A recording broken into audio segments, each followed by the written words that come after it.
નમસ્કાર દર્શક મિત્રો, મહામંથનમાં આપ સૌનું સ્વાગત કરું છું.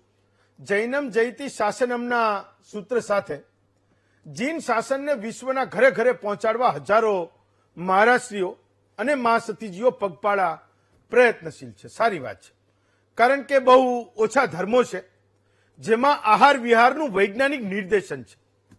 ખરેખર જૈન ધર્મની તન અને મનને કઈ રીતે ઉર્જાવાન બનાવવું, એને ઉધ્વગતિ તરફ કઈ રીતે લઈ જવું, એના માટે કેટલાક અતિ જરૂરી નિયમો એ જૈન ધર્મમાં લેખા છે. બીજા બધા ધર્મમાં લેખા છે, પણ જૈન ધર્મ આ વિશે આપણને ઉડીને આંખે વળગે એવો છે, સ્પષ્ટ રીતે આ બધું દેખાય એવો છે. પણ આ જૈન ધર્મ માત્ર દેરાસર, આંગી અને દેખાડા પૂરતો મર્યાદિત થઈ જાય તો જીન શાસનના મૂળમાં રહેલા એ પોષક તત્વો વિશ્વ સુધી કઈ રીતે પહોંચે એના પણ કેટલાક સવાલો છે. જૈન ધર્મમાં આટલું ચમત્કારિક તત્વ અને સત્વ છે તો એ ધર્મને લોકો સુધી પહોંચાડવા માટે એ સહજ પ્રાપ્ય એવા સોશિયલ મીડિયા છે, માઇક છે, ટેલિફોનનો ઉપયોગ કેમ નથી થતો? આ સવાલ એ સમાજના અલગ અલગ વર્ગોને થાય છે. સમાજના અન્ય વર્ગોને તો એ પણ સવાલ થાય છે કે આજના સમયે વાહનોનો ઉપયોગ બાધિત કરીને એ તીર્થંકરોના મહાન વિચારોને કેવી રીતે તમે ઘરે ઘરે પહોંચાડી શકશો? તો એ જવાબ મારી પાસે નથી. એના માટે આજે હું કેટલાક શ્રેષ્ઠીઓને, મહાજનોને અહીંયા લઈને આવ્યો છું. જીવ સૃષ્ટિને જોવા માટેનો જે ઈશ્વરીય બૌદ્ધ જૈન ધર્મમાં છે, હું માનું છું કે જેને આપણે પર્યાવરણ રક્ષા કહીએ છીએ, એ અનમેચેબલ છે, અદ્વિતીય છે. સામાન્ય રીતે આપણે જૈન સમાજને વ્યવસાયિક કમ્યુનિટી તરીકે જ ઓળખીએ છીએ, પણ ગુજરાતમાં એમની સન્માનપૂર્વકની મહાજન તરીકેની ઓળખ છે. જૈનો ગૌ સેવા, શિક્ષણ, અહિંસા અને પશુ સેવા જેવી અનેક સેવાકીય પ્રવૃત્તિઓ સાથે જોડાયેલા છે. સખાવતની સહજતા અને જો ધર્મપરાયણતા, આ બે માપદંડોના આધારે તમે જુઓ તો જૈનોમાં એ બંને જેટલું જોવા મળે છે એટલી એ સમાજના બીજા વર્ગોમાં પ્રમાણમાં એ ઓછી જોવા મળે છે. તો જૈનો વિશે આજે કેટલાક સવાલો તમારા છે, કેટલાક સવાલો જૈનોના પોતાના છે, અને એની ચર્ચા આજે જૈન ધર્મ વિશેષમાં આપણે મહામંથનમાં કરવાના છીએ. આજના કાર્યક્રમ માટે હું 8 વક્તાઓને જોડું છું. મહેન્દ્રભાઈ શાહ છે, જૈન મહાસંઘના પોતે પ્રમુખ છે. સંજયભાઈ શાહ છે, એ જૈન રાષ્ટ્રીય એકતા સંગઠનના અધ્યક્ષ છે. રાજેશભાઈ શાહ છે, સ્થાનકવાસી જૈન અગ્રણી છે. ડોક્ટર વૈશાલી શાહ છે, એ પોતે સંશોધક છે. મેહુલભાઈ ધોળકિયા છે, એ સ્થાનકવાસી સમાજ ઉત્કર્ષ ફાઉન્ડેશનના પોતે ટ્રસ્ટી છે. પ્રકાશભાઈ શેઠ છે, એ સમસ્ત વડોદરા જૈન સંઘના પૂર્વ પ્રમુખ છે. અને અજીતભાઈ મહેતા છે, એ જૈન સમાજના અગ્રણી છે. મહેન્દ્રભાઈ, સૌથી પહેલો સવાલ હું તમને કરું છું કે જૈન ધર્મ અને બિઝનેસમાં સફળતાને કોઈ સીધો સંબંધ છે કે કેમ? કારણ કે મોટાભાગના જૈનો જે ધંધો કરે છે એ સફળ જ હોય છે, તો ધંધાદારી કમ્યુનિટી છે. તો જૈન એ ધર્મ અને બિઝનેસ એ બંનેને કોઈ રિલેશન છે કે કેમ? એમાં સફળતાનો કોઈ મંત્ર છે કે કેમ? સૌથી પ્રથમ હેમંતભાઈ, વીટીવીનો હું ખૂબ ખૂબ આભાર માનું છું કે તમને જૈન સમાજના આ એક મંચ ઉપરથી એની ઓળખ લેવાનું અને આપવાનું બંને વસ્તુઓ અમને મોકો પૂરો પાડ્યો છે. જી સર. બીજી વસ્તુ, અહીંયા જૈન સમાજની વાત થઈ રહી છે ત્યારે સૌ પ્રથમ સ્પષ્ટતા કરી દઉં કે અન્ય કોઈ સમાજ એ પણ એમને પણ હરણફાળ ઔદ્યોગિક ક્ષેત્રે, સેવા ક્ષેત્રે ભરેલી છે, અને એ સમાજ પણ ખૂબ રાષ્ટ્રના ની અંદર યોગદાન આપેલું છે. આ બધી પરિસ્થિતિની અંદર અત્યારે જૈન સમાજ પૂરતી વાત કરવાની હોય તો હું ફક્ત જૈન સમાજ પૂરતી અત્યારે વાત કરી રહ્યો છું. આપે સૌથી પ્રથમ પૂછ્યું કે ભાઈ બિઝનેસ વ્યવસાયની અંદર જૈનો ખૂબ સફળતા પામે છે, એને ધર્મ સાથે કોઈ નાતો છે કે કેમ? તો હેમંતભાઈ, એમાં હું બહુ સ્પષ્ટ વાત કરું તો ધર્મ સાથેનો સંપૂર્ણ નાતો છે. સૌથી પ્રથમ તો જૈન ના એના ગળથુથીમાં એવા સંસ્કારો રહેલા છે. એમાં સૌથી પ્રથમ જૈણા, જીવદયા. નાનામાં નાના પ્રાણી પ્રત્યે, નાનામાં નાના જીવ પ્રત્યે, નિગોદ પ્રત્યે પણ વહાલ રાખવું, પ્રેમ રાખવું, અને જીવો અને જીવવાદોની ભાવનાને સાકાર કરવી. અને એ જે ભાવના જૈનોમાં આવે છે, એક એ કારણ છે. બીજું, આજે પણ તમે જોઈ શકો છો કે પાંજરાપોળની અંદર લગભગ જૈનો મોટા પાયા ઉપર પાંજરાપોળમાં કામ કરી રહ્યા છે. આ ઉપરાંત પ્રભુ મહાવીરે બતાવેલો જે પંથ છે, એના જે આચાર અને વિચાર છે એ આચાર વિચાર સાથે પણ અમે સંકળાયેલા રહીએ છીએ. જી. એથી જૈનો શાંતપ્રિય, હા. જીવદયા પ્રેમી અને કરુણાસભર ગણાય છે. આ બધી પરિસ્થિતિના કારણે એના મનની સ્વસ્થતા અને તનની સ્વસ્થતા ઘણી તંદુરસ્ત ના બોલીએ પરંતુ એક સુદૃઢ બને છે. ઓકે અને એના કારણે એના નિર્ણયો અને દરેક વસ્તુની અંદર એક આગવી છાંટ આવે છે. ઓકે એના કારણે એ સફળ વધારે દેખાય. અને એના કારણે પણ એક સફળતાનો માપદંડ બને છે. ઓકે સંજયભાઈ, એક પ્રશ્ન મેં જયારે બિઝનેસનો કર્યો, મોટાભાગના લોકોના મનમાં જૈનો એટલે ખૂબ પૈસાવાળી કમ્યુનિટી એ છાપ નોર્મલી લોકોના મનમાં હોય છે. તો એવું કહે છે કે જૈનોમાં જે મધ્યમ વર્ગ રહી ગયો, જૈનોમાં જે ગરીબ રહી ગયો ને એ બિચારો બહુ લઘુતા ગ્રંથિથી પીડાતો હોય છે, કારણ કે મોટી મોટી ગાડીઓ જોઈએ, મોટા મોટા ઘર જોઈએ, કંઈક ધર્મમાં કંઈક બોલી બોલાય 2 લાખથી શરૂઆત થાય. બિચારો મધ્યમ વર્ગવાળો આજના સમયે તો એ કામ કરી નથી શકવાનો. તો મારે એ સમજવું છે કે ગરીબ અને મધ્યમ વર્ગ જે જૈનોમાં છે એની શું સ્થિતિ છે અત્યારે હાલમાં? જે ખરેખર જલવંત મુદ્દો આ જ છે અમારા જૈન રાષ્ટ્રીય એકતા સંગઠનનો, જી. કે જે જૈન સમાજની અંદર અત્યાર જે તમે વાત કરીએ કે વિભાજન બની ગયું છે, મોટા ને મોટું, નાના ને નાનું. આજે જયારે બોલી બોલાતી હોય કે કોઈ બી જગ્યાએ સ્થાન કે ક્યાંય બી દેરાસર બનવાનું હોય કે કોઈ બી કાર્ય મોટું હોય, તેમાં સૌથી પહેલા મોટા વ્યક્તિના જ બોલવાનો રાઈટ આવે છે. કારણ કે એ બોલી જેવી બોલે છે કે નાના વર્ગના વિચારવાનું જ નથી આવતું, એટલે હંમેશા એ દબાયેલો રહે છે. તો જૈન સમાજ ત્યારે અમે એ જ રજૂઆત કરીએ દરેકને કે આજે તમે બધાને એક થઈને વાત કરો, દરેકને સંમલિત રાખો. કારણ કે તમે એક જ રાખશો કે આગ્રહ કે મોટી લાઈનમાં આગળના શ્રેષ્ઠીઓ જ બેસે. આજે પેલાની ગણતરી જ નથી થતી, તે એને બી કઈ ભાવના ઉત્પન્ન નથી થતી જૈન સમાજમાં કે ભાઈ આપણી ગણતરી તો મધ્યમમાં જ રહેવાની છે. અમે એ જ વિચારીને કરી ગયા છીએ કે આપણે ભેદભાવ અલગ કરીએ અને એક થઈને વાત કરીએ. કારણ કે દરેક સમાજ અલગ અલગ પોતાનું ચલાવી રહ્યા છે. સ્થાનકવાસી ચલાવવા અલગ, દેરાવાસી અલગ ચલાવે, દિગંબર સમાજ અલગ ચલાવે, તેરાપંથી. આ જ મુદ્દા પર અમે એમ કહીએ છીએ કે એક થઈને વાત કરો અને ગવર્મેન્ટની જેટલી યોજનાઓ છે એના અપાવવા માટે આપણે એક થઈને કામ કરીશું, તો જ ગવર્મેન્ટ બી આપણી જોડે સહયોગમાં રહેશે. પણ તમે એકલા એકલા જશો તો કોઈ એનું બેનિફિટ નથી મળવાનો, કોઈ આપણું સાંભળવાનું નથી. કારણ કે સરકારને બી યુનિટી દેખાશે તો જ એનો પ્રભાવ પડશે એ સામે. ઓકે મેહુલભાઈ, આજના સમયમાં તમારી પાસે તમને જ પૂછવાનો હતો કે આ સ્થાનકવાસી ને દિગંબર ને શ્વેતાંબર ને એ બધા પ્રશ્નોમાંથી જૈન સમાજ બહાર નીકળી શક્યો છે કે કેમ? કારણ કે આપણે એવું કહીએ છીએ કે લિટરસી રેટ તો એમ કે 95-96% જૈનોમાં છે. મોટાભાગના લોકો એ ભણેલા છે. ગણતરની વાત તો હું કરી જ ના શકું, જૈનોને ગણતર કોણ સમજાઈ શકે? તો આ બધું હોવા છતાંય આજે એ પ્રશ્નો કેમ છે કે હજુ પણ સ્થાનકવાસી છે ને દેરાસરવાસી છે ને દિગંબર છે કે આ બધા ઉપાશ્રય ને દેરાસર ને એ બધું જુદું જુદું હજુ પણ કેમ છે? મારે એ સમજવું છે. એક તો ખૂબ નાની કમ્યુનિટી છે. હેમંતભાઈ, હા, સૌથી પહેલા તો મારે સંજયભાઈની જે વાત છે એમાં થોડું કહેવું છે. જી સંજયભાઈ, આપે જે કીધું એમાં હું સહમત નથી જી. કે નાના અને મોટાનો ભેદભાવ. કોઈ પણ સંસ્થા ચલાવવી હોય, આપણે કોઈ પણ ટ્રસ્ટ ચલાવવું હોય, એ એમનામ ચાલતું નથી હોતું. ત્યાં પૈસાની જરૂર હોય છે. જે વધારે પૈસા વાપરી શકતા હોય તેને હંમેશા કોઈ પણ સંસ્થા આગવું સ્થાન આપતું હોય અને આપવું જ જોવે, એ જરૂરી છે. પણ હું સંજયભાઈની વાતમાં એ સહમત નથી કે નાનાની કોઈ ગણતરી નથી. તો સંજયભાઈ, આપ જોતા હશો કે દરેક ફંક્શનમાં આપણા કે દરેક જગ્યાએ જ્યાં પણ બોલી બોલાતી હોય ત્યાં પહેલા બોલી બોલાય, એના મોટા જે કાંઈ ચડાવવા હોય એ થાય. પછી આપણા નાના ભાઈઓ માટે પણ આપણે એક એવી વ્યવસ્થા રાખેલી છે કે કોઈ પણ નકરો રાખ્યો હોય તો એક નાનો કે જે નાનામાં નાની વ્યક્તિ પણ તેમાં ભાગ લઈ શકે. અને આપણા જૈન ભાઈઓ જે છે એ ભલે ઓછું કમાતા હશે પણ તો પણ એને સારી જગ્યાએ પૈસા વાપરવાની ઈચ્છા હોતી જ હોય છે. એટલે નાની વ્યક્તિ નાના પૈસા કમાતી હોય અને એ નાનો ફંડફાળો આપે છે અને દરેક સંઘ સંસ્થા એને પ્રોત્સાહન આપે જ છે. એટલે મારી એક રિક્વેસ્ટ છે કે આના ઉપર ધ્યાન આપવું જાય. બીજું, હેમંતભાઈ, આપે જે કીધું કે દેરાવાસી, તેરાપંથી, સ્થાનકવાસી, એ વર્ષોથી ચાલ્યું આવે છે. વર્ષોથી આ બધો એક વ્યવસ્થાનો ભાગ છે.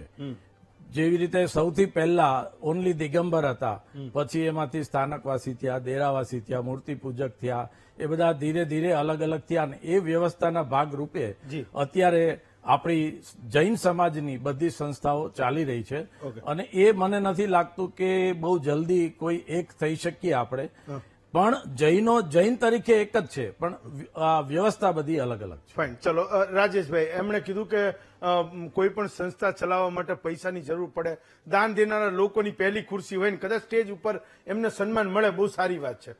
પણ મેં એટલું જોયું છે કે જૈનો દાન આ બધી વસ્તુઓમાં જબરજસ્ત કરશે, બધું એવું કે લાલ પથ્થરમાં બહુ પૈસા નાખે, પણ એક બિચારો પેલો કાપડની દુકાનમાં પેલો એ હાથલારી થી પેલા કાપડને એ લઈ જતો હોય, એ એક જગ્યાએથી બીજી જગ્યાએ લઈ જતો ને તો એની મજૂરી માટે બહુ બાર્ગેન કરે, કંજુસાઈ બહુ કરે. ભાઈ એને 25 રૂપિયા આપવાના છે, એને બદલે 30 રૂપિયા આપે તેનો વાંધો નથી, પણ એ 25 માંથી એની યારે બાર્ગેનિંગ કરતા મેં જોયા છે, તો એમાં બહુ પૈસા વાપરશે. આ બિચારા નાના માણસોમાં બહુ બધી કંજુસાઈ કરે. એટલે એક નહીં કહેતા કે વાણિયાઓ એમ કે કંજૂસ બહુ હોય, એક સહજ વાત છે ને. એ સવાલનો જવાબ હું માનું છું કે આનાથી ઉપયુક્ત બીજું કોઈ મંચ નહીં હોય એનો જવાબ મળી શકે. રાજેશભાઈ, મારું તમે જે વાત કરી મુજબ એવું સમજવું છે, કંજુસાઈ અમે એટલા માટે કરતા હોય છે કે જે પૈસા અમારી પાસે બચે, જે પૈસાનો ઉપયોગ સારી જગ્યાએ અમે કરીએ, અમારા માટે ભલે અમે કંજુસાઈ કરતા હોય પણ અમારા પૈસા બચેલા અમે કંઈક સારી જગ્યાએ વાપરવી એવા ભાવના સાથે અમે ઘણા જણા કંજુસાઈ કરતા હોય છે.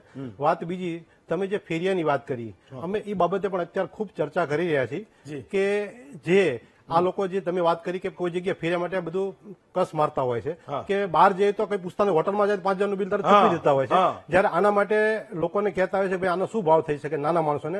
એના માટે અમે અમારું આ સંગઠન અત્યારે જે ચાલુ કર્યું છે એ ચર્ચા અમે કરવા માંગી રહ્યા છીએ કે હવે આપણે આ સમજવું જોઈએ નાના માણસોને આપણે કેવી રીતે મોટા કરી શકીએ. તો એના માટે પૂરેપૂરું અમે પ્રેશર સાથે અત્યારે કામ કરી રહ્યા છેલ્લા 6 મહિનાથી અને ખૂબ આગળ વધી રહ્યા છે. એમાં અમે ફેરફાર કરવા જઈ રહ્યા છીએ. પણ એ તો તમે નાના માણસો, તમારા સમાજના નાના માણસો માટે કરતા હશો, બીજા લોકો માટે શું? ના, પણ જનરલ અસર થાય ને સાહેબ, જે તમારી વાત કેવી છે, આજે અમે કંઈક કરશું તો બીજાને ખબર પડશે કે આપણે આવું નથી કરવું, આ વસ્તુ ખરેખર સાચી છે. એના માટે અમે ચાલુ કરશું તો બીજાને ખબર પડશે ને.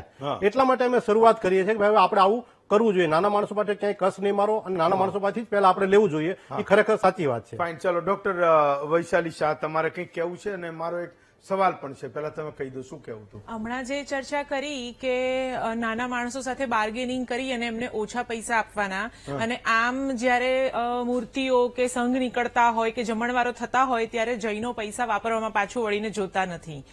એના માટે હું એટલું કહીશ કે માત્ર જૈનોનો પ્રોબ્લેમ નથી, એ જૂનવાણી જે એક પેઢી ચાલી રહી છે એ પેઢીની એક સામાજિક દ્રષ્ટિ છે કે એ લોકો જયારે રિક્ષાવાળાને કે શાકવાળાને પૈસા આપવાના હોય ત્યારે સહજ બાર્ગેનિંગ થઈ જતું હોય છે, એમાં કોઈ સંપ્રદાયની વાત નથી આવતી. પણ હું નામ નહીં આપું, પણ એક મહાન આચાર્ય મારા સાહેબે વ્યાખ્યાનમાં જણાવ્યું હતું કે તમે શાકવાળા પાસેથી કે રિક્ષાવાળા પાસેથી 5 રૂપિયા પાછા લેવાના થાય તો ત્યારે તમે છોડવાની ભાવના રાખજો, અને એ ભાવના વિકસિત થયેલી જોઈ રહ્યા છીએ. હવેની જે પેઢી આવી રહી છે એમાં આ બધી વસ્તુઓનું ઘણું ઇમ્પ્રુવમેન્ટ જોઈ શકાય છે સમાજમાં. ઓકે ડોક્ટર, એક સવાલ એ પણ હતો કે મેં એવું વાંચ્યું કે જૈન સમાજ, મેં ક્યાંક કોઈકને બોલતા પણ સાંભળ્યા હતા કે એની વસ્તી એમ કે આખા દેશમાં ઘટી રહી છે ને એના કારણે જૈન સમાજ આખો જબરજસ્ત ચિંતિત છે. તો મને અત્યાર સુધી મેં પારસીઓ વિશે સાંભળ્યું હતું, જૈનો વિશે આ વાત મેં નહોતી સાંભળી. શું ખરેખર એ સ્થિતિ છે અને જૈન સમાજનું એવું કોઈ સ્ટેન્ડ છે કે ભાઈ એનું જે છે એ ફેલાવો થવો જોઈએ, વસ્તી એની વધવી જોઈએ? આ પ્રશ્નની અંદર હું એવું કહીશ કે એનો આઈ થિંક એવો કોઈ જવાબ અત્યાર સુધીમાં શોધાયો નથી કે મને ખબર નથી કે જૈનોની વસ્તી એક સમયમાં હજારો યુગો વર્ષો પહેલા તીર્થંકર આદેશ્વર ભગવાન હતા ત્યારે કોઈ જૈન ધર્મની સ્થાપના નથી થઈ કે કોઈ પટેલ ધર્મની સ્થાપના નથી થઈ, ત્યારે સનાતન ધર્મ જેવું ચાલતું હતું ને બધા એક જ શિવ ભગવાન કો કે આદેશ્વર ભગવાન કો એમને જ ફોલો કરતા હતા. પણ જેમ જેમ સમય ગયો તેમ તેમ સંપ્રદાયો, પંથો, કમ્યુનિટી બધું વધતું ગયું અને જૈન સંપ્રદાય કે અન્ય સંપ્રદાયમાં બધું વહેંચાતું ગયું. અત્યારની જે પરિસ્થિતિ છે કે જૈનો માઇનોરિટીમાં આવી ગયા છે એની પાછળ ઘણા બધા કારણો છે જેની ચર્ચા આપણે પછી કરીશું, પણ મૂળભૂત કારણ એ છે કે જે પણ અત્યારે સમાજની અંદર વાતાવરણ ઉભું થયું છે, જે વિકૃતિઓ ઉભી થઈ છે કે જેના માટે લોકોને ધર્મ, એથિક્સ પ્રત્યેથી વળગણ ઓછું થઈને આજે સોશિયલ મીડિયા છે કે એ બધી વસ્તુઓ તરફ લોકો આકર્ષાયા છે. ધર્મ અને સંપ્રદાયની વાત કરવા જઈએ તો એવું નથી કે જૈન સંપ્રદાય જ માઇનર છે, પણ ઘણા સંપ્રદાય બી એવા નાના મોટા બીજા એક બે છે કે જે લોકોની સંખ્યા માઇનોરિટી છે. પણ આપે જે વાત કીધી કે હવે એને વધારવા માટે શું કરી શકાય, તો જૈનો એવું માને છે કે અમે પેલી જે એક સૂત્ર હતું કે અમે બે અમારા બે, એમાંથી અત્યારે લોકો અમે બે અમારા એક ઉપર આવી ગયા છે. એટલે પરંપરા વંશ વધતા અટકી ગયા છે. એમાં પણ પાચુસ્ત જૈન જે મહાવીર સ્વામી ભગવાનની ફિલોસોફીને અનુસરે છે એવા જૈનો ઘટતા જાય છે. એ અમારા જૈન સમાજ માટે આ એક ખૂબ જ દુઃખની લાગણી છે કે જૈનોની વસ્તી ઘટતી જાય છે. જ્યારે જૈન ફિલોસોફી જે છે માત્ર વસ્તીની વાત નથી, જે જૈન ફિલોસોફી છે એ જૈન ફિલોસોફી એ દરેક સંપ્રદાય માટે છે. મહાવીર તીર્થંકર ભગવાન મહાવીરે ક્યાં એવું નથી કીધું કે આ નિયમો જે છે, જે ફિલોસોફી છે, જે જૈન દર્શનની વાત છે માત્ર જૈનો માટે છે, એવું કોઈ જગ્યાએ અમારા શાસ્ત્રોમાં લખાયું નથી. એ તો કોઈ પણ મહાવીર બની શકે, કોઈ પણ બુદ્ધ બની શકે, આપણે એને એવું કહીએ છીએ. એક્ઝેક્ટલી. ઓકે, પ્રકાશભાઈ, એક સવાલ બેને યુવાનોની વાત કાઢી, મેં એ પણ વાંચ્યું અને સમજ્યો કે હું એવું સમજુ છું કે જૈન ધર્મ ખૂબ ઊંડો ધર્મ છે. એના ઘર પરિવારમાં બધા એક સાથે સેવા પૂજા કરતા હોય. મેં નાનપણથી એ વાતોને જોઈ છે. એવું કહે છે કે અત્યારનો યુવાન એને આ બધું જે ઉપવાસ ગણો કે સેવા પૂજા ગણો કે કેટલાક નીતિ નિયમો ગણો તો એને નથી ગમતા. તો જૈનમાં એ નવી પેઢી આવી જેને એ ધર્મ એટલો બધો નથી પાળવો જેટલો એના બા બાપુજી પાડતા હતા કે એના દાદા દાદી એના ઘરમાં પાડે છે. એ વાત સાચી છે કે ખોટી છે, પ્રકાશભાઈ? આમાં એવું છે કે જે રીતે બાળકો ઉપર જી સંસ્કારનું સિંચન જૈન તરીકે થયેલું છે, જી ભગવાનની પૂજા કરવી એ એક ધર્મ છે, પણ ભગવાનની પૂજા ન કરે એટલે નાસ્તિક છે એવું માનવું જરૂરી નથી. જી આજકાલના જૈનોની પેઢીની અંદર જૈનોના બાળકો દેરાસર કદાચ દર્શન કરવા જતા હશે, પણ તેઓ સામાજિક કાર્ય, લોકોને ક્યાંક કશું કંઈક નાના માણસોને કંઈક આપવાનું હશે તો એ કાર્ય ખૂબ સહજતાપૂર્વક કોઈને ખબર ન પડે એવી રીતે અર્પણ કરવાનું કાર્ય આજના જૈનોના બાળકો કરે છે. અને જૈન ધર્મ મૂળભૂત શું છે કે બહુ જ કષ્ટદાયક છે. કષ્ટદાયક એટલે અઠ્ઠમ કરો, નૌકારસી કરો, રાત્રિ ભોજનનો ત્યાગ કરો, આ બધા આવરણોને લઈને વર્તમાન જે છે ને વર્તમાન સમયની અંદર જે ચાલે છે એ લોકોને સહજતાપૂર્વક થતો નથી ધર્મ. અને એ ધર્મ ન થાય એટલે એ અધર્મી છે એવું કેવું જરૂરી નથી. એના અંદર સંસ્કારોનું સિંચન રહેલું જ છે. અને એ માણસ બોલો, મારે તો ના કહેવાય, હું અને ધર્મ એ કરતો જ રહે છે. Fine, okay. પ્રકાશ, હા ફાઇન. અજીતભાઈ, મેં એક એવો સર્વે વાંચ્યો જે તમારા જ કોઈક લોકોએ કર્યો હશે કે 72% જૈનોને જૈન જ મિત્ર એ ગમે છે અને બહારની કમ્યુનિટીમાંથી મિત્ર બનાવવો ઓછો ગમે છે. સાચું છે કે ખોટું છે? ના, એવી વાત નથી હોતી. હકીકતમાં એવું છે કે જૈનના જે વિચાર છે એ જૈનોને અનુલક્ષીને વધારે ગમતા હોય, કારણ કે બારે નીકળ્યા પછી કોઈ પણ વ્યક્તિનો ફિક્સ મેજરમેન્ટ નથી રહેતું, કોઈ પણ કંપની પ્રકારનું પણ નથી રહેતું. એટલે જનરલી જૈનના વિચાર સાથે વધારે સંમત હોય એવી વ્યક્તિ એવી કોમ્યુનિટીની સાથે રહે એવું જનરલી વિચારે. પણ એવું કંઈ ફિક્સ નથી હોતું. પણ એના પણ વિચારો આજે એવું નથી કે જૈન છે તો એના વિચાર બેસ્ટ છે અને બીજાના વિચાર નથી, પણ વિચારની સાથે જયારે સંમતિ હોય ત્યારે એ એની સાથે કનેક્ટ વધારે હોય એવું મારું માનવું છે. ફાઇન. મહેન્દ્રભાઈ, એક તો એમણે એવું કીધું, રાધર પ્રકાશભાઈ એવું કીધું કે જે નથી ધર્મમાં મારતા એ અધર્મી નથી. આ એક બહુ મોટી વાત છે. એટલે એક ધર્મનું ખુલ્લાપણું છે. આપણે ત્યાં ધર્મમાં જડતા છે ને એ જબરજસ્ત છે અને એના કારણે ઘણા બધા પ્રશ્નો છે. મેં એક વસ્તુને એ પણ સમજી કે જ્યારે કોઈ હિન્દુ છે એ જૈનને કોઈ અલગ નથી ગણતા. એટલે એવું નથી કે એમની અંદર ભેળવી દેવા છે, પણ જૈનોનું એક સ્ટેન્ડ એના ધર્મ વિશે એ હોય છે કે ભાઈ અમે હિન્દુ નથી, અમે જૈન છીએ. જ્યારે કે હિન્દુ ધર્મમાં, રાધર ગુજરાતની હું વાત કરું, કોઈને જૈન અલગ ધર્મ છે અથવા હિન્દુ નથી એ માનસિકતા કે એ ભાવના નથી. આમાં ઘણા બધા જૈનોને એ વાંધો હોય છે કે તમે શેના માટે અમને લોકોને હિન્દુ ગણો છો. વચ્ચે એક બહુ મોટો વિવાદ પણ થયો હતો. મહેન્દ્રભાઈ, મારે સમાજનું ધર્મનું સ્ટેન્ડ જાણવું છે. મહેન્દ્રભાઈ.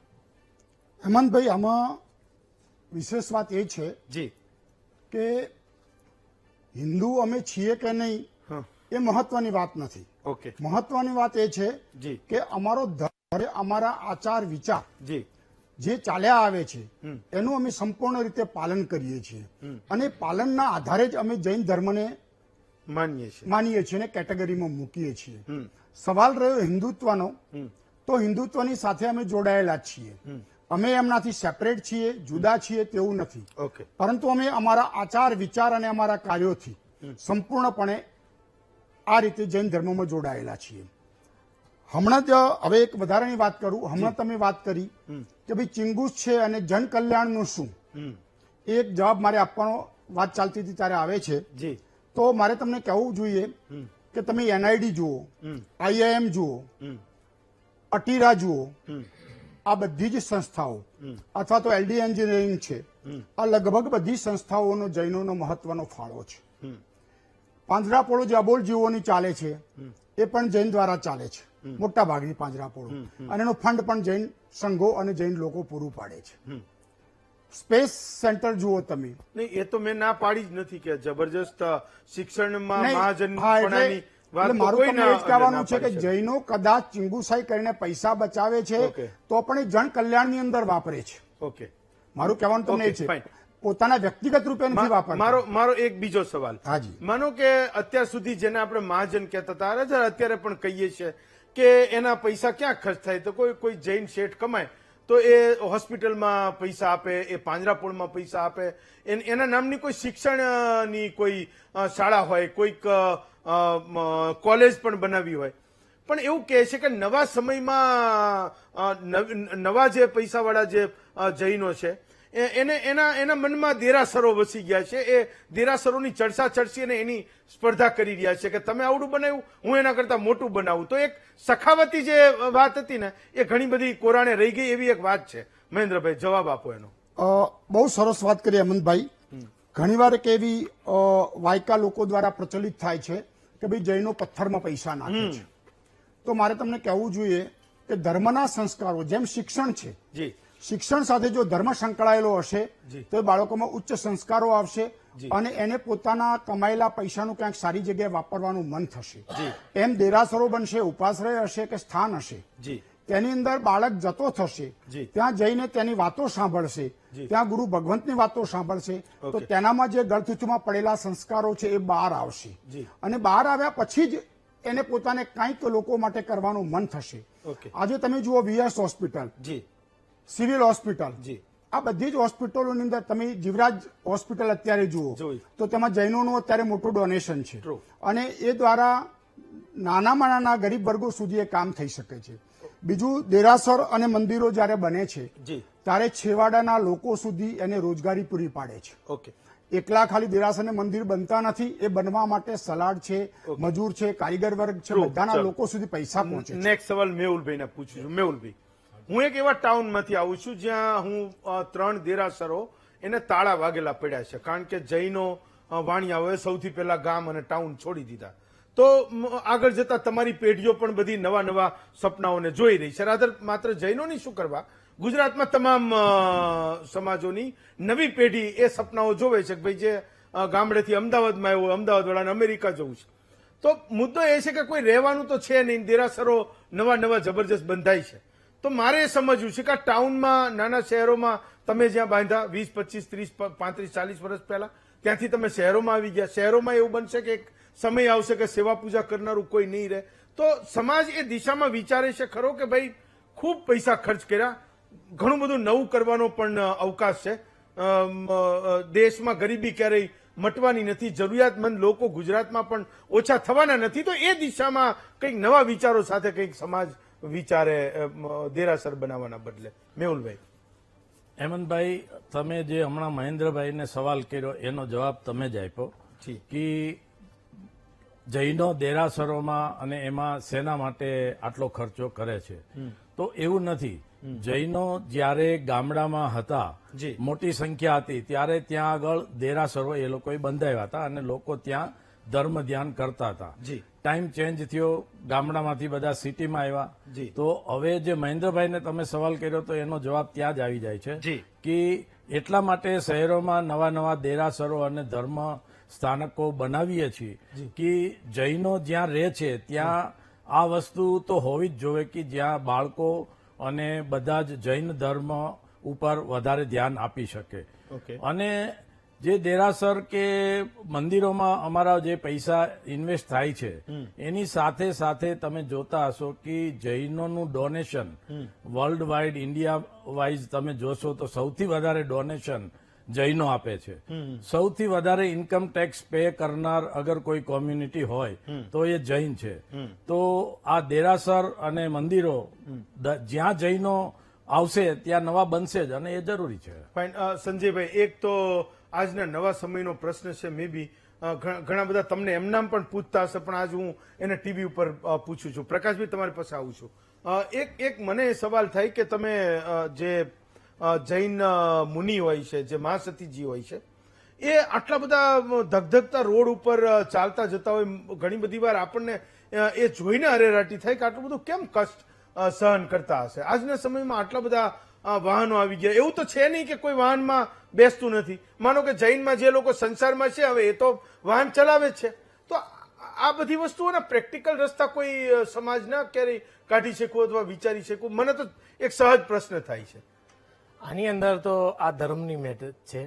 અમે જે રીતે વિચારીએ છીએ કે જે આજે જૈન ધર્મની અંદર સાધુ અમારા ગુરુ ભગવંતો જે રીતે આચાર વિચાર એ એમના નિયમથી જ ચાલે છે, એટલે એમાં આપણે કોઈ બોલી ના શકીએ.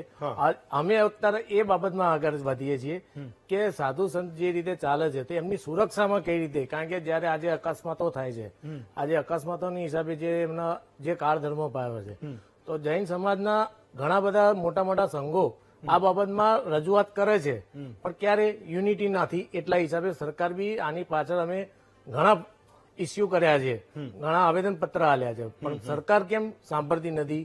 એટલે જૈન રાષ્ટ્રીય એકતા સંગઠન તરફથી અમે દરેક જૈન સમાજને કહીએ છીએ કે આ મુદ્દે એક થઈને આગળ આવો તો આ અકસ્માત થતા અટકે. ડોક્ટર શાહ, તમારે કંઈક કહેવું છે? પ્રકાશભાઈ, આવું તમારી પાસે, એક મિનિટ આવું. ડોક્ટર વૈશાલી શાહ. જી. છેલ્લેથી ચાલુ કરું તો જે પગપાળા વિહારની આપે વાત કરી કે સાહેબે કીધું કે પહેલા તો સાધુ સાધ્વીઓની સુરક્ષા માટે જૈન સમાજ આગળ આવ્યો છે, જેવું ખૂબ જ જરૂરી છે. પણ મૂળભૂત વાત એ છે કે તીર્થંકર પરમાત્માએ દરેક જગ્યા પર જીવની ચિંતા કરી છે. એટલે જે રસ્તા ઉપર ચાલે છે ને જે ખુલ્લા પગે ચાલવાનો જે નિયમ છે તેમાં એવું છે કે હિંસા કઈ રીતે રોકી શકાય. સાધુ અને સાધ્વી છે ને પંચ મહાવ્રતધારી છે, બરાબર છે, સર્વવીરતી લીધેલું છે. જ્યારે સંસારીઓ છે ને એ દેશવીરતીમાં જીવે છે, એટલે એ લોકો વાહનનો ઉપયોગ કરે છે, પણ ક્યાંક એ લોકોને પણ ક્ષોભ છે કે અમારે ન છૂટકે હિંસા કરવી પડે છે. જ્યારે સાધુ સાધ્વીઓ પગપાળા ચાલે છે એમાં એ લોકોનો ઉદ્દેશ જીવને, પૃથ્વીકાયના જીવો જે જમીન પર ચાલે છે તે પૃથ્વીકાયના જીવોની હિંસા અટકાવવાનો છે. આ જે આગળથી ચાલતું આવ્યું છે તેને એ લોકો અનુસરે છે. બીજી એક વાત આગળ આપે કરી એની સાથે એને પણ રિલેટેડ બી મારે એક વાત કરવી છે કે બાળકોને હવે ધર્મ ગમતો નથી. એનું બહુ લાંબો જવાબ છે, પણ હું અત્યારે ટૂંકાણમાં એટલું કહેવા માંગીશ કે દેરાસરનું પગથિયું હવે આજનો બાળક ચડવા માંગતો નથી કે મંદિર જવા માંગતો નથી. તો એવું કહીશ કે ક્યાંક મેં એવું સાંભળ્યું છે મારા જ્ઞાન પ્રમાણે કે દેરાસરો નહીં બંધાવો ને તો ચાલશે. તમે બાળકને અધૂરા જ્ઞાને દેરાસરને ઉપાશ્રય કે પૂજા સેવા કરવા મોકલો છો ત્યારે એને ભાવ નથી આવતા. ભાવ સાથે જોડાયેલો ધર્મ છે. એટલા માટે પહેલા તો દેરાસરમાં પૈસા ખર્ચ્યા વગર કે પથ્થરમાં પૈસા ખર્ચ્યા વગર આરાધના મંદિર, કે જેથી કરીને આપને ખબર હશે કે અમદાવાદના દરેક જૈન સંઘોમાં નાની મોટી એવી અનેક પાઠશાળાઓ ચાલે છે. એ પાઠશાળાઓ ચલાવવા પાછળનું કારણ એ છે કે બાળકોને શાળામાંથી જે મૂળભૂત શિક્ષણ પ્રણાલીમાંથી જે શિક્ષણ મળવું જોઈએ તે મળતું નથી. શીલ, સદાચાર અને સંસ્કારના પાયાના નિયમો જે ભારતીય સંસ્કૃતિના નિયમો છે એ નિયમોનું પાલન કે એનું શિક્ષણ ન મળતું હોવાના લીધે જે અધૂરું શિક્ષણ મળે છે. હું એવું નથી કહેતી કે ખોટું કે ખરાબ શીખવાડે છે, પણ જે જરૂરી છે એના માટે આજે બાળકો દેરાસર મંદિરના પગથિયા નથી ચડી રહ્યા. જ્યારે આ શિક્ષણ પ્રણાલી બદલવામાં આવે કે એની અંદર શીલ સદાચારના પાઠો ભણાવવામાં આવે તો બાળક એની જાતે દેરાસર અને ઉપાશ્રયનું પગથિયું ચડશે. હજી પણ મારે એક વાત કરવી છે, ટૂંકમાં હોય તો કરો, નહીતર ફરી પાછું આવું. હવે બીજી એક વાત એ કરવી છે કે આપણે હમણાં કહ્યું કે ધાર્મિક અને અધાર્મિકની વાત હતી, એમાં હું ખાલી એક જ વાક્ય કહીશ કે ષડદર્શન, ભારતીય ષડદર્શનની અંદર 6 દર્શન બતાવવામાં આવ્યા છે. એ 6 દર્શનને 2 વિભાગમાં વહેંચવામાં આવી છે, આસ્તિક અને નાસ્તિક. એમાં જૈન ધર્મ અને સાંખ્ય દર્શન જે છે એ બંનેને નાસ્તિક કહેવામાં આવ્યા છે. તો જૈન ધર્મ તો ખૂબ ઊંચા લેવલનો ધર્મ છે, કેટલા બધા કઠોર તપ તપસ્યા, દાન, શીલ, તપ, પરોપકાર, કરુણા, તો પછી એ નાસ્તિકની કેટેગરીમાં કેમ છે? એ લખનારાને ખબર ને. એટલે એમાં એવું છે કે જૈન ધર્મ છે ને ઈશ્વરની સત્તાનો સ્વીકાર કરતો નથી, એને જીવની અંદર જ પરમાત્માને જોયેલો છે. એટલે આ ફિલોસોફીને જોવા જઈએ ને તો ધાર્મિક, અધાર્મિક અને નાસ્તિક અને આસ્તિકની ડેફિનેશન્સ ઘણી ફિલોસોફીની દ્રષ્ટિએ લાંબી થઈ શકે. પ્રકાશભાઈ, એક બાળકોમાં, યુવાનોમાં ધર્મની વાત કરી, હું એક સવાલ આગળનો એ પૂછું છું કે ઘણા બધા કિસ્સામાં બાળકોના દીક્ષાના કેસમાં ક્યારેક એ પરિવારો અંદરો અંદર વહેંચી જાય છે. પરિવારો તો છોડો, મા બાપ પણ અંદરો અંદર વહેંચી જાય છે. ભાઈ એકવાર એ દીકરો કે દીકરી મેચ્યોર થઈને એના પછી એ દીક્ષા લે તો ક્યારેક માતાની ઈચ્છા હોય ને બાપુજીની ઈચ્છા ના હોય. કેટલાક કિસ્સાઓ આપણે જોયા છે ને, ક્યારેક કોર્ટ પણ એમાં ઇન્ટરવીન કરતી હોય છે. જૈન સમાજમાં દીક્ષા લેવાનું ખૂબ મોટું પ્રચલન છે, તો શું એના કોઈ નિયમો છે કે કેમ કે ક્યારે કોઈ દીક્ષા લઈ શકે ને ક્યારે ના લઈ શકે? જનરલી કોઈ પણ મહાત્મા કોઈ પણ સંસારી વ્યક્તિને દીક્ષા આપે તો એના પેરેન્ટ્સ મા બાપને પૂછ્યા ને પરમિશન સિવાય આપતા નથી. આ સૌથી પહેલી વાત. ઓકે. મા બાપની પરમિશન હોય તો જ દીક્ષા આપે છે, અને એ દીક્ષા તો જ એને લેવાની થાય છે. અને દીક્ષા લેતા પહેલા એના જે મહારાજ સાહેબો છે એ મહારાજ સાહેબો એને 2-4 વર્ષ સાથે રાખે. સાથે રાખ્યા પછી એ ધર્મની અંદર વિહાર કરવાની અંદર શિથિલતા તો નથી ને, બરાબર પાકટ છે કે નહીં, આ રીતે એની પરીક્ષા કરી અને પછી એના મા બાપને પૂછાવે કે ભાઈ તમારો દીકરો દીક્ષા લેવાનું કે છે, તમારી સંમતિ છે? અને ઘણા કેસમાં મા સંમતિ આપે, બાપ સંમતિ નથી આપતા. આવા ઘણા કિસ્સાઓ છે. પણ સમયાંતરે જ્યારે દીકરાને એમ થાય કે મારે આવા સંસારનો મોહ છોડી દેવો છે, ત્યારે મા બાપને પણ એમ થાય છે કે ચાલો કઈ નહીં, સારા માર્ગે તો જાય છે. એમ કે જનરલી જે રીતે પથ્થરમાં વાતો કરે છે કે ભાઈ પથ્થરમાં પૈસા નાખે છે, હું તો કહું છું કે જૈનો પથ્થરમાં પૈસા નાખવાનો વિચાર કરે છે. કોઈ દિવસ ખરાબ ધંધા કરવા માટેના કોઈ સ્થાનો તરફનો વિચાર કરે છે? મંદિરમાં કોઈ માણસ આવશે ને તો કોઈ દિવસ ખરાબ વિચાર નહીં થાય.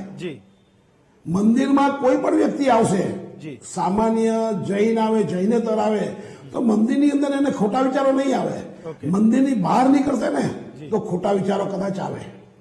અને એ જ રીતે કદાચ ગુજરાતની અંદર તો એમ ચોક્કસ કહીશ કે બિલ્ડર હોય ને, બિલ્ડર, મોટા બિલ્ડરો, એ લોકો પહેલા દેરાસર બનાવે અને પછી જાહેરાત કરે કે જૈનોનું દેરાસર છે, એની નજીક અમારું આ ફ્લેટ બંગલા આવેલા છે. અને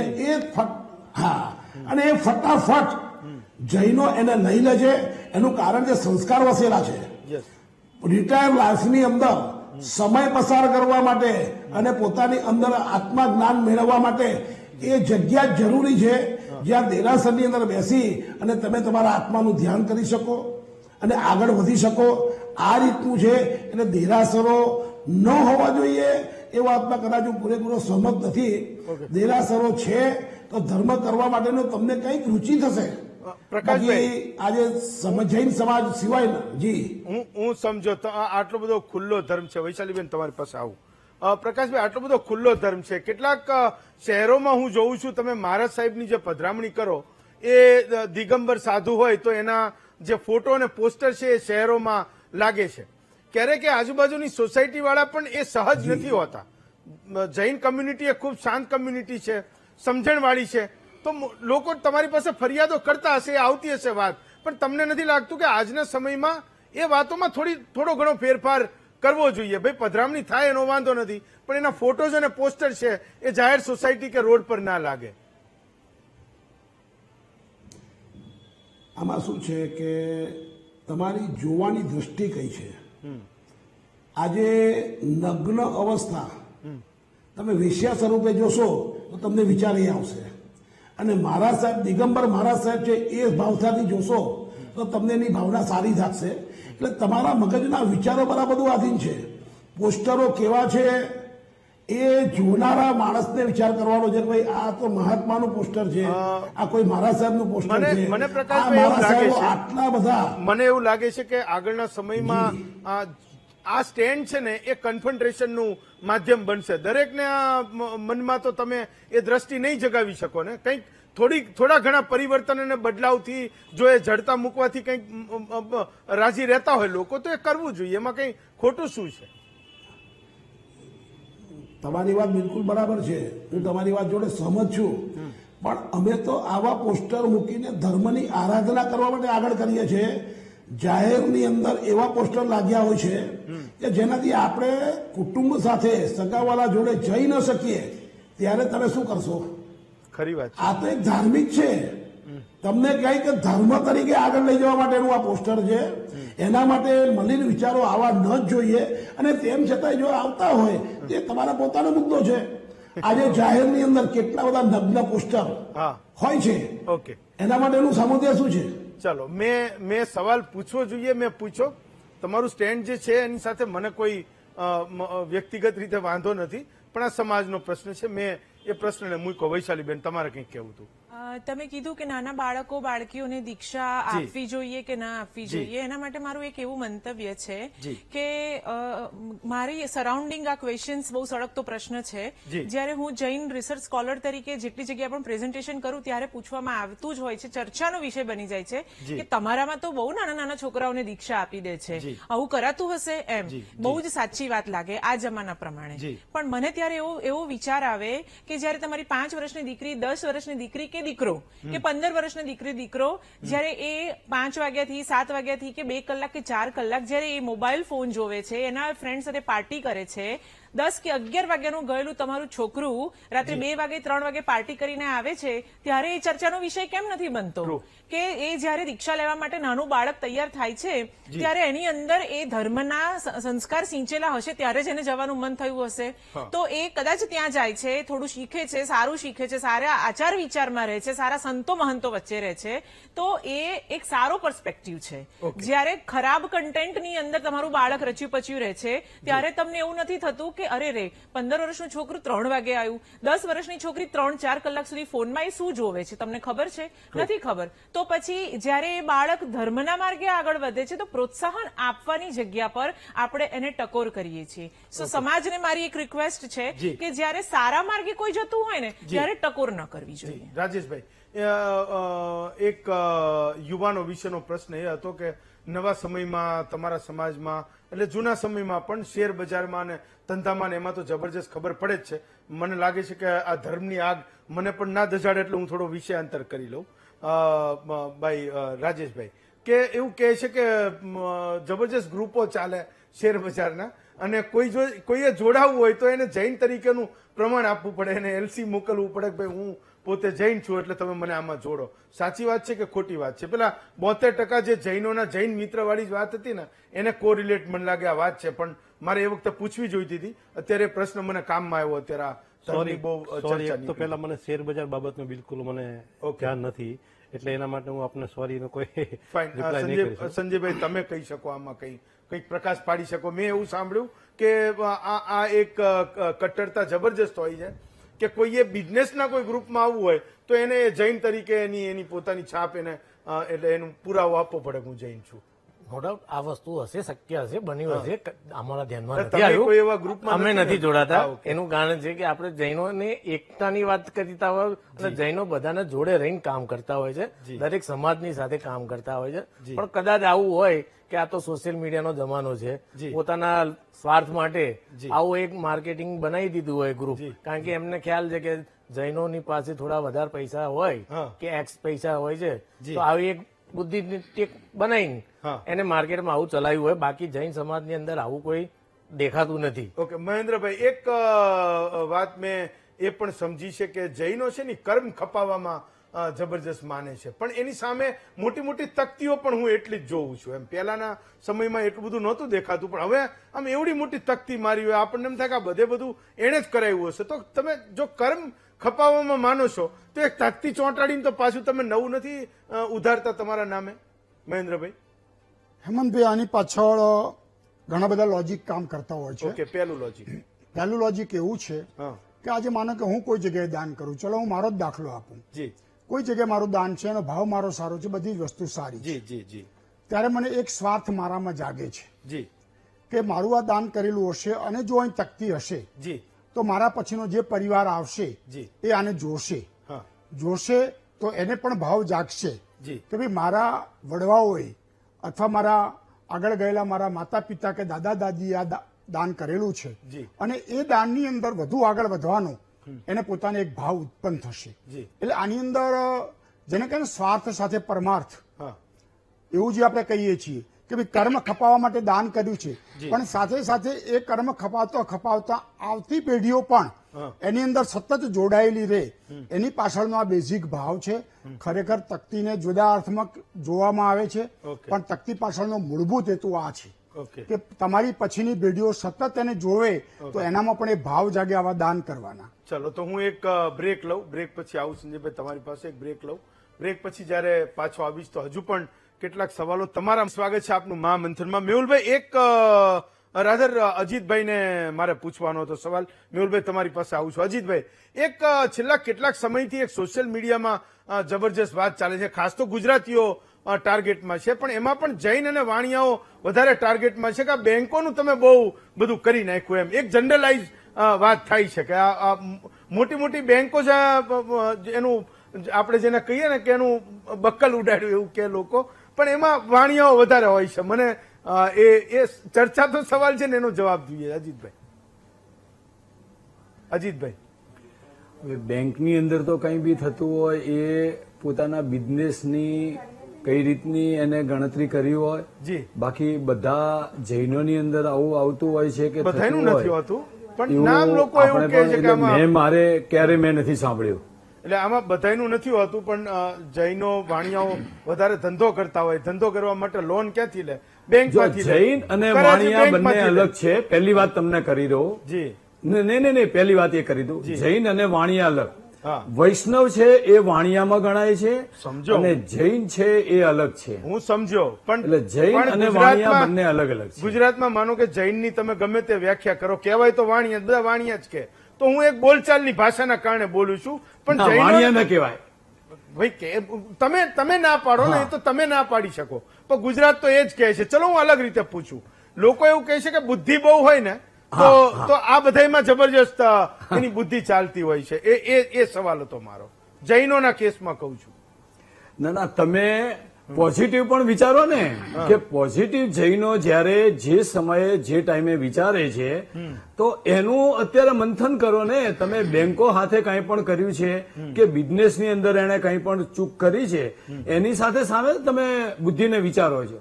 બુદ્ધિને એના માટે તમે વિચારો કે ખરેખર આ વાણિયા પાસે આ બુદ્ધિ શીખવા જેવી છે. તો જે વસ્તુ ફ્રોડ કર્યો છે કોઈ વ્યક્તિએ. અજીતભાઈ, આ મારો કોઈ વ્યક્તિગત પ્રશ્ન હોત ને તો હું તમને એકલામાં જ પૂછત. આ તો જાહેર પ્રશ્ન છે એટલે હું તમને પૂછું છું. એમાં મારો કોઈ વ્યક્તિગત ઇન્ટરેસ્ટ નથી. હા, એટલે હું તમને આ જાહેર પ્રશ્ન છે. અને બીજું અજીતભાઈ, સારા મિત્રો બનાવશો તો સારા મિત્રો બનાવશો, જૈન કમ્યુનિટી સિવાયના મિત્રો બનાવશો ને તો ક્યાંક જશો તો એ લોકો પણ તમને આ વાત પૂછશે ને સવાલ કરશે. મે બી કદાચ તમને કરી પણ હશે. ફાઇન. મેહુલભાઈ, તમારું કંઈક કહેવું હતું. હું આવું અજીતભાઈ તમારી પાસે. હેમંતભાઈ, આપના આ સવાલનો જવાબ હું આપીશ કે આપણે ગુજરાતમાં છીએ. હું તમને પેલા ગુજરાતી તરીકેની વાત કરીશ, પછી જૈન ઉપર આવું છું. ક્યાંય બી ઓલ ઇન્ડિયામાં તમે જોશો તો ગુજરાતીની શાખ જે છે ને એ સારામાં સારી છે. અમે એ જે ઇન્ડસ્ટ્રીયાલિસ્ટ છીએ તો કોઈ બી બહારથી આવે ને તો એ પહેલા ગુજરાતીને અગર કાંઈ બી મટીરિયલ દેવું છે તો આંખ બંધ કરીને ગમે તેટલાનું મટીરિયલ આપશે. એને વિશ્વાસ છે કે ગુજરાતી મારું ખોટું નહીં કરે. આના ઉપરથી હવે હું જૈન ઉપર આવું છું. તમારો જે સવાલ છે જૈન ઉપર, તો જૈનો ક્યારેય એવું ખોટું કરતા નથી હોતા કે કોઈ બેંકના પૈસા હડપ નથી કરતા હોતા. એવું ક્યાંય હોતું નથી. ઠીક છે, હવે આપણે પેલી કહેવત છે ને કે ગામ હોય ત્યાં અવેડો બી હોય ને ઉકરડો બી હોય, એટલે એવું ક્યાંય એકાદ દુકા કોઈ એવું હોય. કોઈ જૈન પણ બધા જનરલાઇઝ નથી હોતું. પણ એ બી જૈન ક્યાંય પ્રોબ્લેમમાં આમાં આવી શું ગયો છે, હોય. સરનેમના કારણે માનો કોઈ કે જૈન લખ્યું અને 2, 3, 4 કિસ્સાઓ આવ્યા. આજે હું નામ સાથે નહીં કહું, પણ લોકોના મનમાં એ છાપ બને છે. લોકો પૂછે છે તમને, એટલે મેં બી કદાચ હું તો અહીંયા પૂછું છું ટીવીમાં, બીજું કોઈ નહીં પૂછતું હોય, પણ તમને વ્યક્તિગત રીતે લોકો પૂછતા હશે એવું હું માનું છું.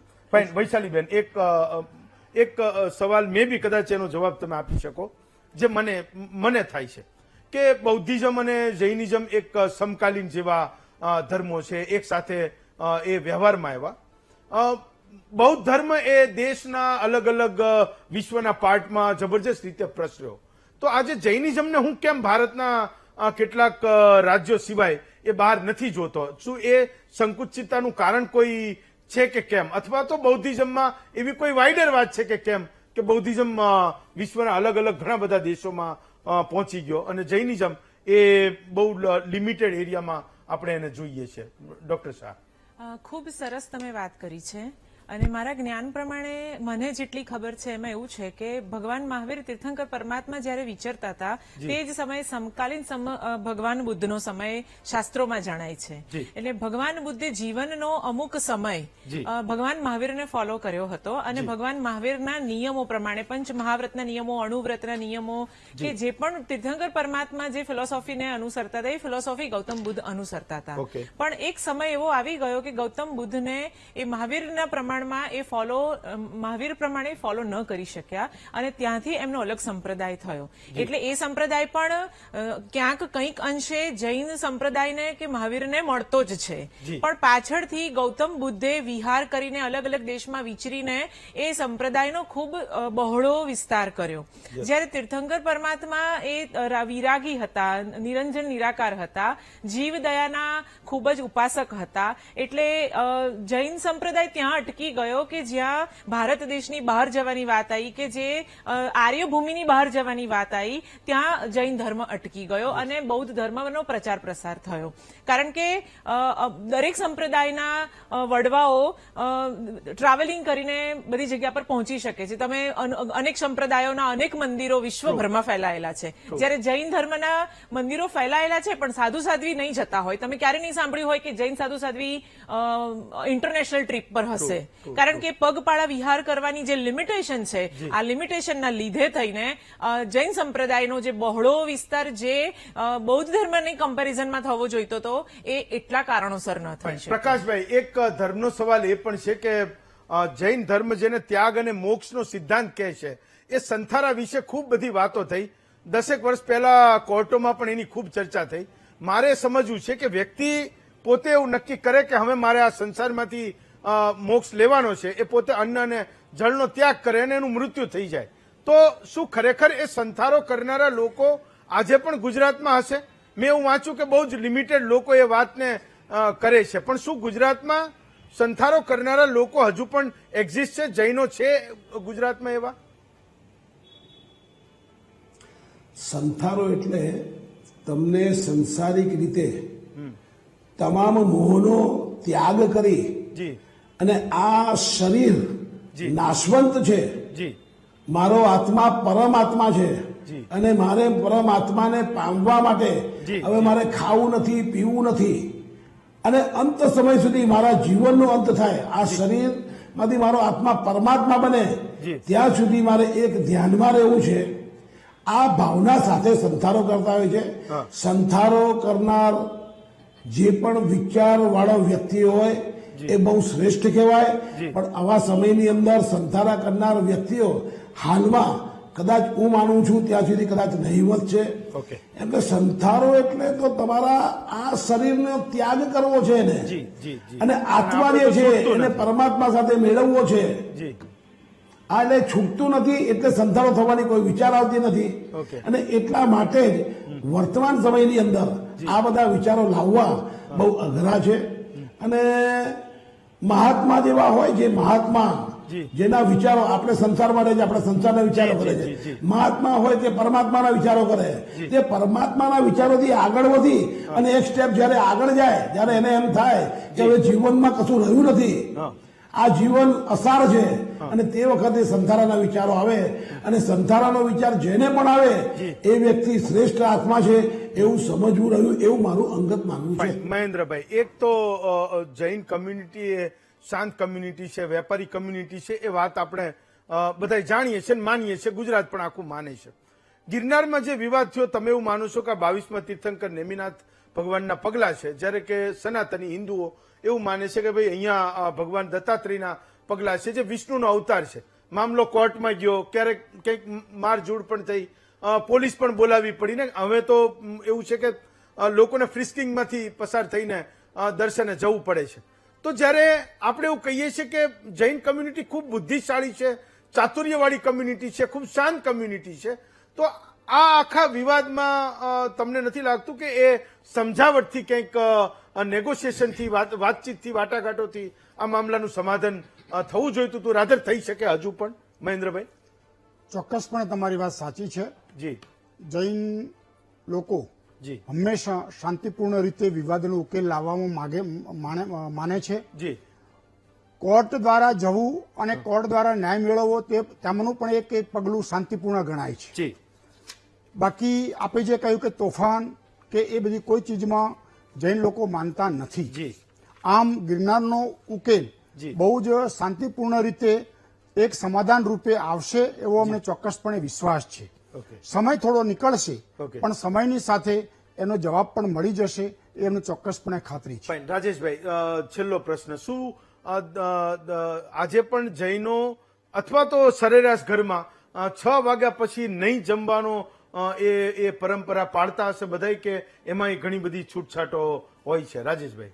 ના, અત્યારે પણ મારી સમજણ છે તે મુજબ હા. ઘણી જગ્યાએ પહેલા કરતા પણ અત્યારે યંગ જનરેશનમાં આ વધારો થઈ રહ્યો છે. હા કારણ કે અત્યારના સમયમાં જે સંતોએ હા. પ્રચાર જે પ્રમાણે ચાલુ કર્યો છે જી. અને અમે જે જોઈ રહ્યા છીએ જી. એ મુજબ નાના નાના યંગ જનરેશન હા. ઉપાશ્રય પણ જાય છે, ઓકે. દેરાસર પણ જાય છે અને હવે પહેલા કરતા, વચ્ચેના ગાળા કરતા અત્યારે વધારે સમજણ છે. તો હું માનું છું પહેલા કરતા અત્યારે થોડું વધુ એવું મને લાગે છે. ફાઇન. મેહુલભાઈ, તમારું શું માનવું છે? એટલે લોકો, મેં તમને કીધું કે બધી થેરાપી હવે એવું કહે છે કે ભાઈ તમારે સૂર્યાસ્ત પહેલા જમી લેવું જોઈએ, ને એનું એક વૈજ્ઞાનિક કારણ આપે છે કે ભાઈ તમારો મંદાગ્નિ થાય અને એ જે તમે જમો છો એ પચે નહીં, તો એના કારણે ઘણા બધા રોગોનું એ તમારું શરીર એ ઘર બની જાય. તો અક્રોસ ધી વર્લ્ડ એ લોકો માનતા થયા છે, ચાહે આપણે એ વસ્તુને માનીએ ના માનીએ કે લોકો ભોગવાદમાં છે અને આમ છે ને તેમ છે, પણ ઘણા બધા વિશ્વના ઘણા બધા ભાગોમાં આ બધી વાતોનું સ્વીકાર્યતા વધી છે. તો હું એ સમજવા માંગુ છું કે આજની તારીખે લોકોના મનમાં એવું છે કે જૈન એટલે 6 વાગ્યા પછી જમે જ નહીં. તો ખરેખર આજની સ્થિતિ શું છે? એવું છે કે નથી?